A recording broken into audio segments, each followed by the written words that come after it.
Assalamu alaikum friends. Friends, today we will have a brief discussion about a beautiful poem, When You Are Old, written by William Butler Yeats. It is a poem written by the poet for his beloved Maud Gonne, an Irish actress who often rejected his love. And the poem has been set in future, in which the beloved of the poet is asked to imagine herself to be an old lady. So let us read the poem and think of the muse presented in this poem. I hope you will enjoy reading this poem and you will enjoy the explanations presented by me. I may be using here a layman's version without any artistic touch. What a commoner feels after reading this poem. Friends, let me recall you that I am Urdu teacher. Often you have seen me teaching Urdu on YouTube and teaching Urdu at schools. But this poem attracted my attention and I thought I must read this for a while so that I could analyze whether it is having a different tone, a different aesthetic sense in it than in Urdu poetry. So let us begin. When you are old and grey and full of sleep and nodding by the fire, take down this book and slowly read and dream of the soft look your eyes had once and of their shadows deep. This is the first stanza of this poem, which consists of three different stanzas. In this first stanza, the poet asks his beloved to imagine herself to be an old lady when you are old. That means there is some problem in their romantic relationship. That is why he stresses upon his beloved to imagine herself an old lady. Before going to the text, let us imagine when we are old. When we are old. When we are old, we have having a special pose of an old man in our mind.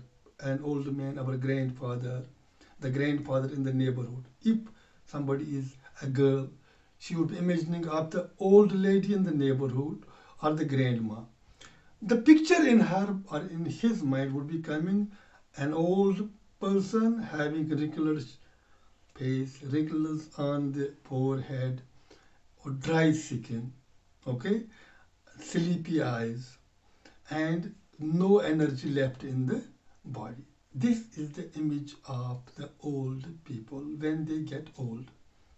Now, coming to the text of the poem, when you are old and grey and full of spirit. This will happen. You will get old.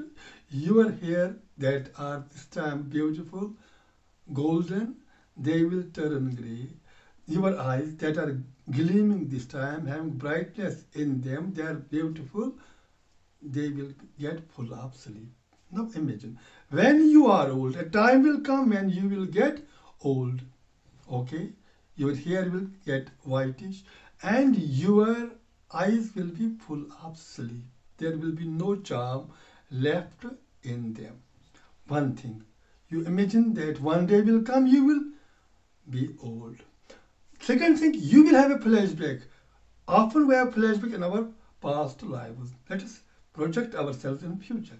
Have a flashback when you are old. Think yourself to be old. When you are old. When you think yourself old, you will imagine that you are an old lady. Your hairs are grey and your eyes have no charm left. When you are old, grey and full of sleep. Nodding and nodding by the fire. One more thing will be associated with you. This time you are having, your body is having warmth and you are having energy left. You are full of life. By then you will be having no life in your body. You will be feeling coldness, you will be trembling with coldness. So you will be keeping around the fireplace. When you are old and grey and full of sleep, nodding by the fire. Then I advise you to take down the book. Which book? In which the poem which we are reading this time will be reflecting. That is The Rose, the poetry collection written by W.B. Yeats. Take down this book. Take down this book. And the poet thinks, or the poet believes that the beloved who has often rejected his love proposal would have the collection of his poetry with her, and he asks her to take down that book, The Rose, and slowly read. By then you will have enough time to read things. Read slowly, read line by line, read between the lines, and dream of the soft look. Then think of your prime age, think of your puberty, think of the age when you were young enough, and think of the soft look your eyes had once, and you will first think that your eyes were having soft look one day. They were beautiful, there was brightness in them, and of their shadows deep, and you will think of the shadows of your eyes. Your eyes would keep deep shadows. They were looking very beautiful. They were looking very delicate, and everybody was attracted towards these beautiful eyes. Now this would be only the dream, because your eyes have now wouldn't be now when you are in the old age, it will be full of sleep. There will be no energy left in them. Now this marks the end of the first sentence. Imagine that you are old, these hairs are very white, and your eyes are full of sleep, and there are wrinkles surfaced upon your face, upon your hands, no beauty left, no life left in you. Now, the poet suggested the beloved to think on these lines. Now, what he suggested after this? How many loved your moments of glad grace? Now, you count by this day that in your these youthful days there would be so many lovers. How many? You may count how many this, that person, that person from that area. How many loved your moments of glad grace, your charming beauty. There were so many people around you who would love your charming beauty, your glad grace. Now there would be only memories with you. And loved your beauty with love, false or true. Think, why did they love you? They loved you simply you was beautiful. You were beautiful by then, and they loved your beauty. It hardly mattered whether their love was true or false. And you can better understand. If they are settled with you, that means their love was true. If they are now away from you, that means their love was false. It is up to you to now decide whether their love was false or true. But one thing is sure, that they would love you for your beauty, for your charm, physical charm. But one man loved the pilgrim soul in you. But in the crowd of those men who would love you, who would come and flock around you, there was at least one person who loved your pilgrim soul, and who claimed by then that he loved only your pilgrim soul. He did not love your physical charms. That means he would be staying with you. Here the poet is not showcasing himself as I am the person. He wants his beloved to reflect on the past and think that you will find one person who would be only loving the pilgrim soul in you. And the poet knows it is only he who would love her inner beauty. And one man loved the pilgrim soul in you, the pure soul in you. And your pilgrim soul is the wandering soul. The pilgrim is the person who has gone for the religious journey, who has no sins, who has no greed and lust in his mind, one man would love you for the pilgrim soul in you, and he had discovered that you keep a pilgrim soul in you. See, here the poet does not make himself into a saint saying that I am having pilgrim soul. He simply asks that the pilgrim soul in you. He had discovered the pilgrim soul. He had discovered this loving soul in you. He had discovered that your heart keep no sins. Your heart keeps no lust. And he again praises the beloved, that pilgrim soul, and that person had discovered that in you and loved the sorrows of your changing pace. When you would get confused, you would get annoyed for certain things, it was only he who would discover that thing, and he loved to come with the helping hand, come to the rescue. That if you are in a sorrowful condition, if you are in trouble, and he loved to help you come out from that very trouble.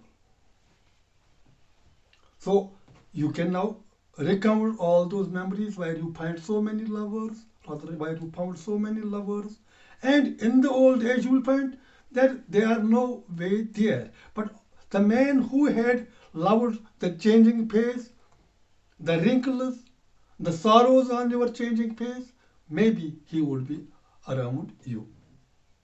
Now the last stanza. And bending down beside the glowing paths. Now the imagery, the plot is going ahead, and he has now projected that the beloved would be there old, and he would be having these white hairs. She would be having white hairs, and she would be having eyes full of sleep. Her body would have no energy left, so she would be sitting around this fireplace. Now again, the poet comes to that very setup which had kept for this poem, and bending down beside the glowing bars, you approaching near and near to those glowing bars, that fire. Murmur. Now you will by yourself speak softly, murmur with yourself, a little sadly, but you would have now turned very sad for this. How love fled, how love fled. I could not understand how love fled. Here the love has been personified. How love fled. Now the love could be had from all the people who gathered around her, whether it was false or true. Love could be of that person who loved her, this pilgrim soul. But this time, presently, you would be like a sigh. You would be heaving a cold sigh. How love fled. There is love nowhere. How love fled. How it happened. I let the love fled, and she could not find it anywhere. Murmur a little sadly.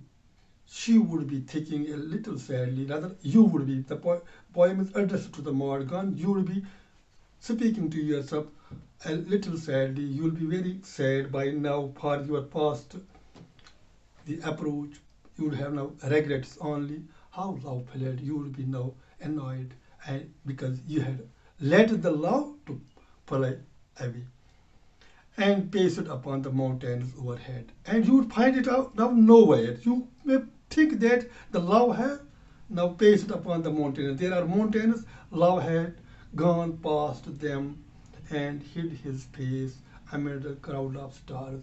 And love had a face which she could not recognize. Love had a face. Maybe in the crowds of people who loved during her this youthful age, maybe it would be false or true, but it had a face in all the men who loved her, and maybe the love had a face again in the person who loved her pilgrim soul and hid his face. But whatever, whether the crowds of people, of lovers, or whether the one man who loved her pilgrim soul, but this time it had fled away, now hid his face. The love had hid his face. His face is seen nowhere amid the crowd of stars. it has gone past the stars. It is there in the stars. Now you can perceive that the face of your love is there in the stars. But where are the stars? They are in the heaven. Can you pluck the stars from the heaven?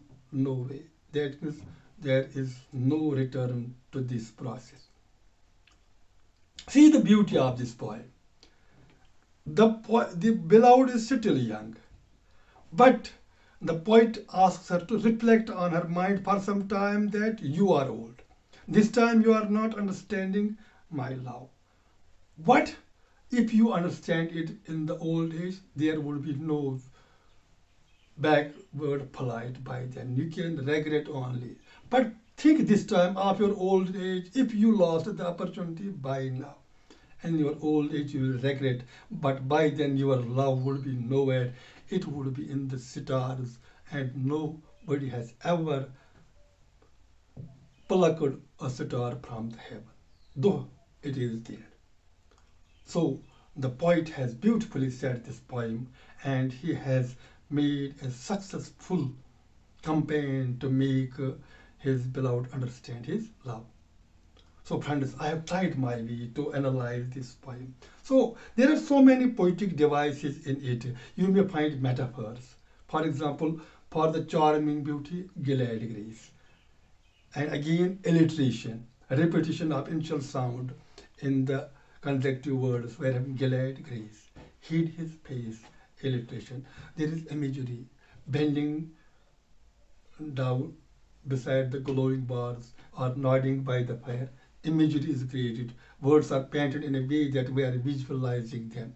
And there is enjoyment. We are seeing that while reading this stanza, we are going through line by line, and then we collect the idea, that is enjoyment. There is personification again here. Instead of how the poet played, it has been how love played, as if love is some person. There is again personification, crowds of stars. Crowds are usually of people, and here it has been personified. And so far as the rhyme scheme of this poem is concerned, it is A, B, B, C. Then it is A, B, B, A, sorry. Then it is C, D, D, C. Then it is E, F, F, E. So this it is this poem, this rhyme scheme goes. There may be so many different layers of meaning and layers of explanation of a poem. A beautiful poem is always having so many layers of meaning, and you go through them and you will find more and more. I hope I have done some justice to it. If so, then share this poem more and more, and write in your comments how far we have gone in explaining this poem. Thank you very much.